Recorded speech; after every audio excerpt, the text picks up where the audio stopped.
मैं सोच समझ कर ये वाक्य बोल रहा हूं। 2014 में महाराष्ट्र में मराठा रिजर्वेशन आया, सुप्रीम कोर्ट तक ठीक गया। किसकी सरकार थी 14 में, बताइए जरा।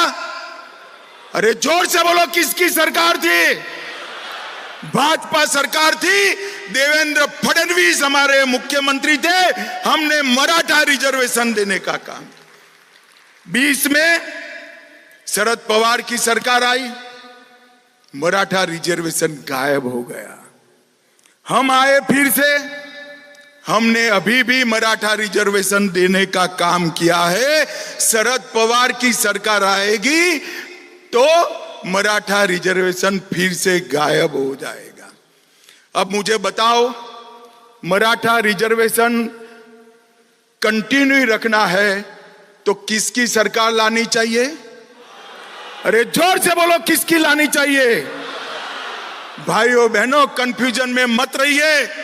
समाज के हर तबके को न्याय देने का काम कोई एक पार्टी ने किया है तो भारतीय जनता पार्टी ने किया है। और भारतीय जनता पार्टी झूठ कैसे फैलाए जाते? अभी एक पुराना नोटिफिकेशन निकाल दिया, तारीख नहीं है, फैसला पुराना है। मैं भी कंफ्यूजन में आ गया। मैंने पीयूष गोयल जी को फोन किया, है क्या हुआ? पीयूष गोयल जी ने कहा, साहब ये तो हमारा निर्णय नहीं है, शरद पवार का निर्णय है। वो कह रहे हैं दूध का पाउडर इंपोर्ट होगा। कंफ्यूजन में मत आइए। वो सर्कुलर कर गए थे, 10 साल में 1 किलो दूध का पाउडर इंपोर्ट नहीं किया है नरेंद्र मोदी सरकार ने। और अगले 5 साल तक 1 ग्राम भी दूध का पाउडर इंपोर्ट नहीं होगा। आज मैं आपके बीच में ये भ्रांति फैलाकर चुनाव जीतना चाहते हैं और भ्रष्टाचार की बातें कर रहे हैं। भ्रष्टाचार का सबसे बड़ा सरगना भारत की राजनीति में है तो शरद पवार है। इसमें मेरे मन में कोई कंफ्यूजन नहीं। आप क्या आरोप कर रहे हो हम पर? इस देश में कोई भी सरकार में भ्रष्टाचार को संस्थागत करने का काम, इंस्टीट्यूशनलाइज करने का काम अगर किसी ने किया तो शरद पवार आपने किया है। मैं डंके की चोट पर कह कर दे, हम पर आप भ्रष्टाचार का आरोप लगा रहे हो।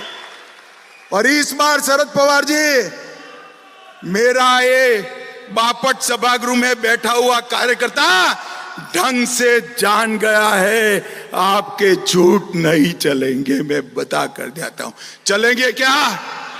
अरे जोर से बोलो, चलेंगे क्या? चलेंगे क्या? घर घर जाकर इस झूठ का जवाब देना है, पर्दाफाश कराना है। ये झूठ भी बोलेंगे, भ्रांति भी फैलाएंगे, अपने यहां विखवाद खड़ा करने का प्रयास भी करेंगे। मैं सभी कार्यकर्ताओं को आज कहना चाहता हूं, अपने आप को इस चुनाव तक साइड पर कर दीजिए। अपनी जगह कमल के हित को केंद्र में ला दीजिए। एक एक कार्यकर्ता कमल को समर्पित हो।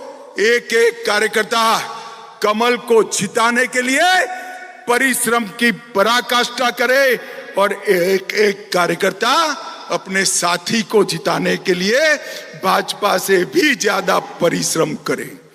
मुझे बताओ भाइयों बहनों, एनडीए को जिताना है या नहीं जिताना है? ऐसे नहीं चलेगा भाई। मैं बनिए का बेटा हूं, गारंटी के बगैर वापस नहीं जाऊंगा।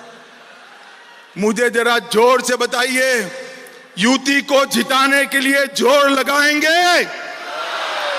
भाजपा का हर प्रत्याशी हमसे बढ़कर हम परिश्रम करेंगे। भाइयों बहनों, ये चुनाव जो है, ये चुनाव का परिणाम उनकी भ्रांतियों का जवाब है। एक बार महाराष्ट्र, हरियाणा और झारखंड हम जीत लेते हैं, ये राहुल गांधी का अहंकार चूर चूर हो जाएगा। पूरे देश में जोम बढ़ने की जिम्मेदारी मेरे महाराष्ट्र भाजपा के कार्यकर्ताओं में। आप मुझे बताओ भाई, पूरे देश को फिर से एक बार 14 से ज्यादा जोश में लाना है या नहीं लाना है? अरे जोर से बोलो, लाना है नहीं लाना है? इसका एकमात्र रास्ता है इतिहास में अब तक का सबसे बड़ा विजय महाराष्ट्र में पूरे देश के कार्यकर्ताओं को जोश दिलाने का काम करेगा। इसकी जिम्मेदारी भाइयों बहनों आपकी। भाइयों बहनों